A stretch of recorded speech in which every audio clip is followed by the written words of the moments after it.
but you're the principal at Kennedy Elementary School in Winder, Georgia, Barrow County, Georgia. And thank you for joining us as we attempt this summer to travel to all 50 states through the reading of award-winning books. Today we are traveling 1,331 miles northeast to the tip of Maine. We're going to Mount Desert Island, Maine, Bar Harbor to be exact. Bar Harbor is famous for the Mount Desert Island, the Acadia National Park, the College of the Atlantic, and also the Jackson Laboratory, as well as probably what they're most famous for, Maine lobster. Go to Getty's and get you some lobster. In Mount Desert Island school system, there are 8 schools. They actually have electric buses. I'm not sure if all their buses are electric, but they have electric buses. I was not able to find a principal from Maine, but Bar Harbor is definitely one of the places I would love to visit. If you know anyone in Maine or any principals in Maine, please connect me with that so we can get a video. Today we're going to be reading the book Almost Time. The authors, there's actually 2 authors, Gary D. Schmidt and Elizabeth Stickney. This book was illustrated by Brian Carras. So hopefully you enjoy, and if you know someone in Maine, let me know.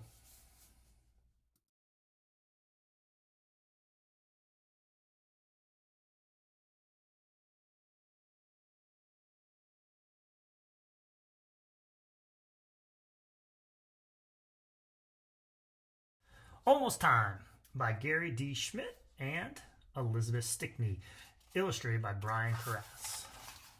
Almost Time.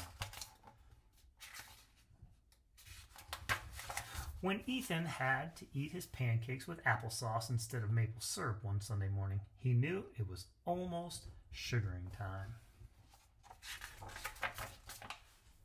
"Is the sap running yet?" he asked. Dad shook his head. "Not until the days get warmer."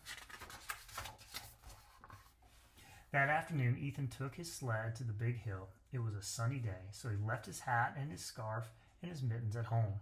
But the day wasn't warm. Next Sunday morning, Ethan's dad made a pan of cornbread.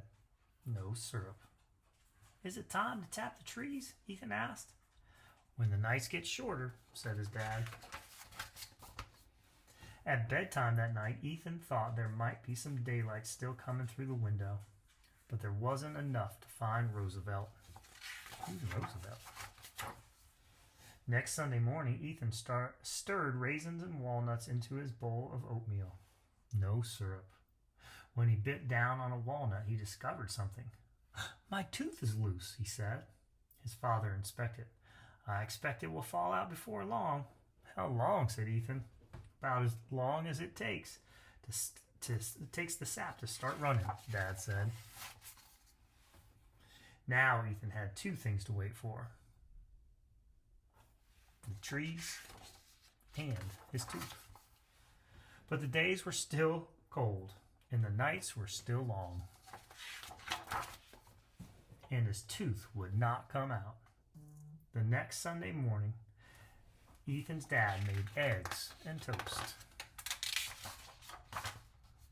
Ethan tried not to think about maple syrup in the afternoons when he slid down the big hill, or when he turned on his lamp at night, or when he wiggled his very, very loose tooth during school, until